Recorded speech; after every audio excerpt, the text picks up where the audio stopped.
Hi, I'm Diane and with Safex. I always get asked a lot of questions about respirators, and I thought that maybe I'd address one that I commonly get asked. I'm frequently asked, is this a respirator?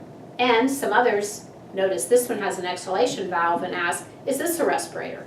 Well, some of you are shaking your head yes, and others are shaking your head, no way, those aren't respirators. Or maybe the one with the exhalation valve is a respirator, but the other one isn't. Well, let me clarify for you.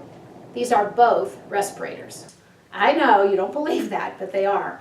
They're both respirators, and yes, sometimes we call them dust masks, sometimes we call them filtering face pieces.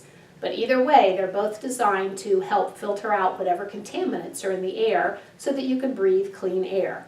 So in the protection of the breathing that you're doing, those qualify as respirators. And here's where I think some of the confusion comes from.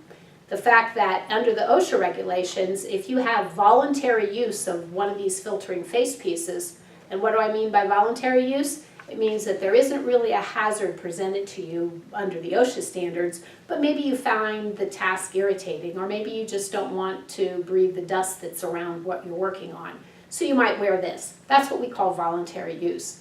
Well, in order to wear a dust mask or a filtering face piece for voluntary use, the only thing that's important is that you review Appendix D with the respirator user. Now, if either one of these are required to be worn, the important piece to know is they're just like any other respirator.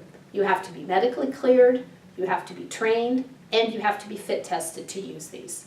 Yes, I know they're filtering face pieces, they're dust masks, but if your procedure requires you to use them, or your company policy requires them to use them, then you must be trained, medically cleared, and fit tested before you use it.